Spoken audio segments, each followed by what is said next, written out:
Good morning. My father and I were living in a studio apartment, and we had only one bed to share together. The monthly rent was $65, and when my friends visited me, I felt like a pauper. But they were emphasis of me because I didn't have any parental oversight. We drank beer, smoked cigarettes, splashed in the waves of the Pacific Ocean, and we sat on the hot sands looking at all the pretty girls wearing bathing suits while walking by us under the sun.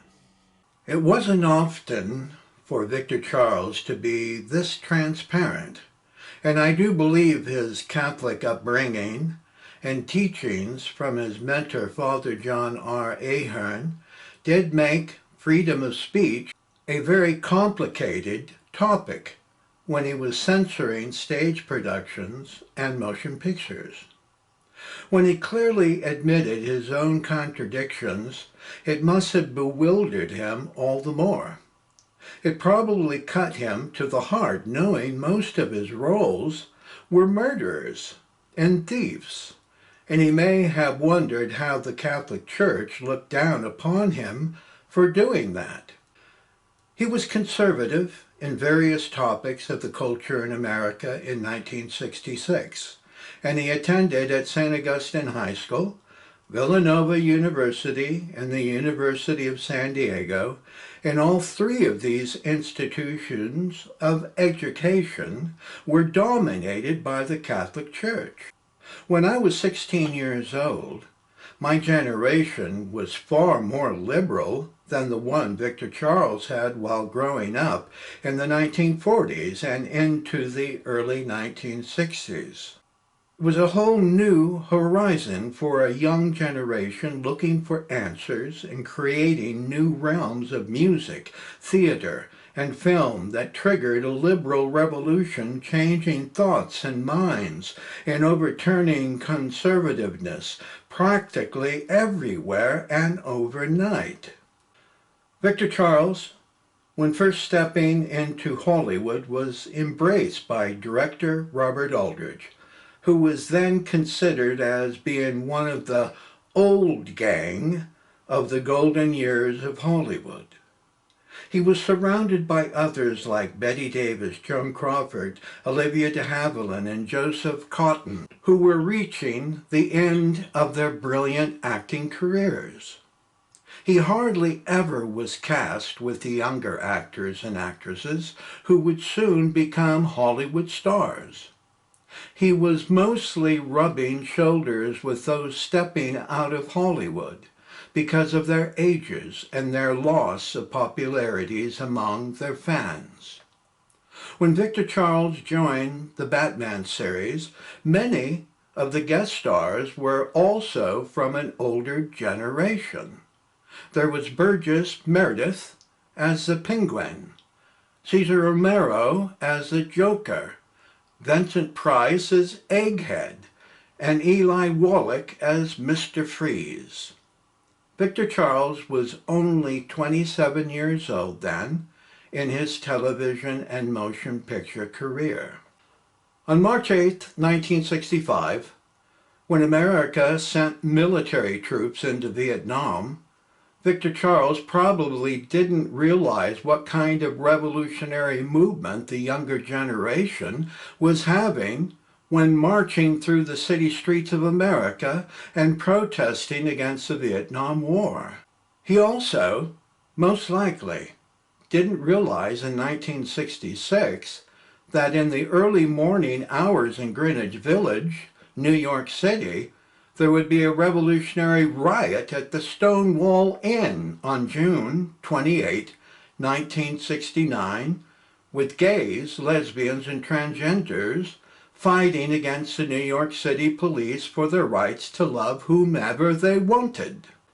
On January 22, 1973, Roe versus Wade would be decided by the U.S. Supreme Court, making it a U.S. constitutional right for women to have legal abortions. He did later on write a poem against legal abortions that most likely upset many young and old women in America with his political and religious beliefs.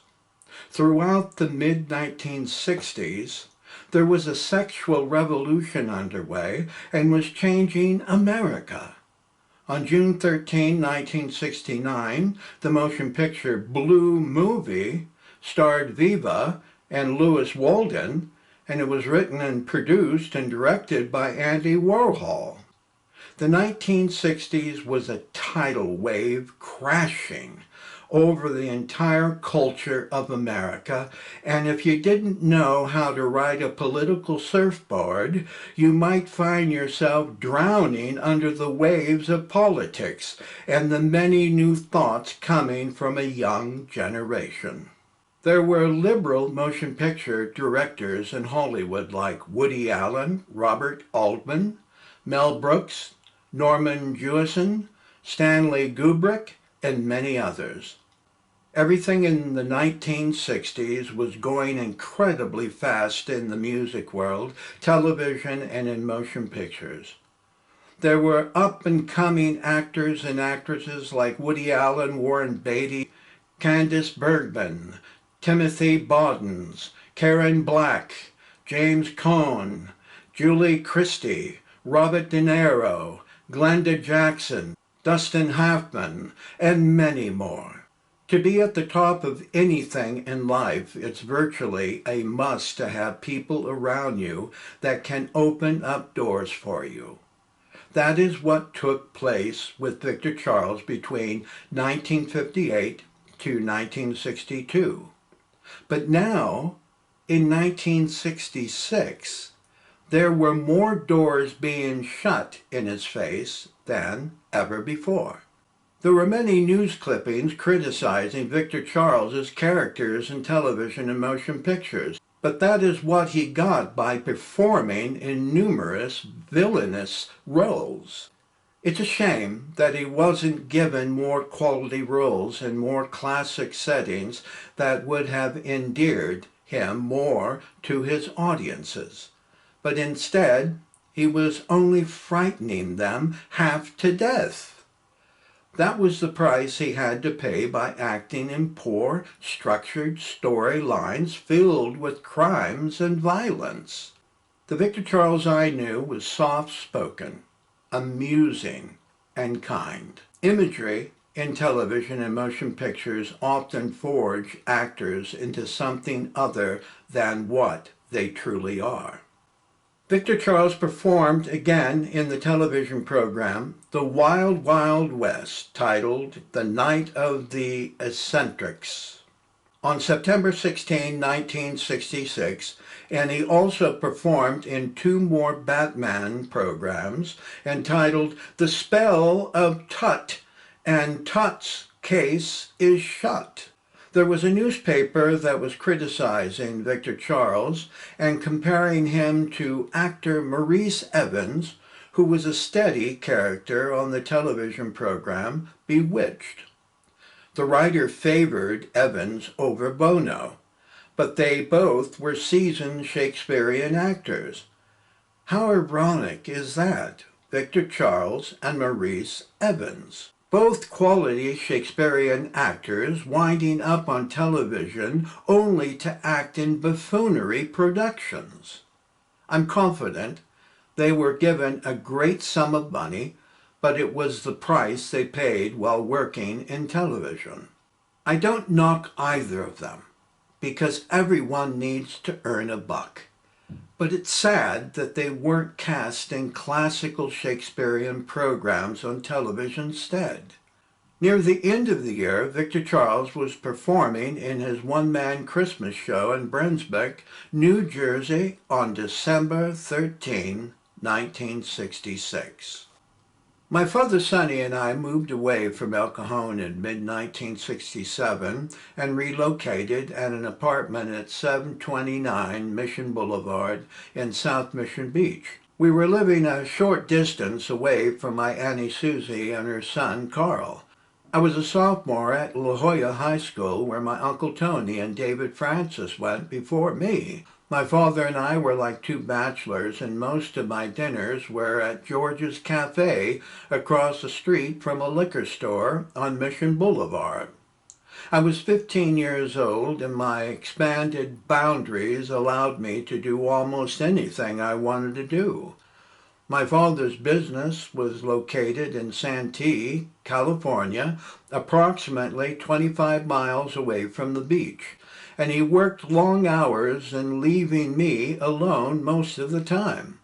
My friends at La Jolla High School were sons of prominent and wealthy fathers, and they lived in beautiful estates where many millionaires resided. My father and I were living in a studio apartment, and we had only one bed to share together. The monthly rent was $65, and when my friends visited me, I felt like a pauper, but they were envious of me because I didn't have any parental oversight. We drank beer, smoked cigarettes, splashed in the waves of the Pacific Ocean, and we sat on the hot sands looking at all the pretty girls wearing bathing suits while walking by us under the sun.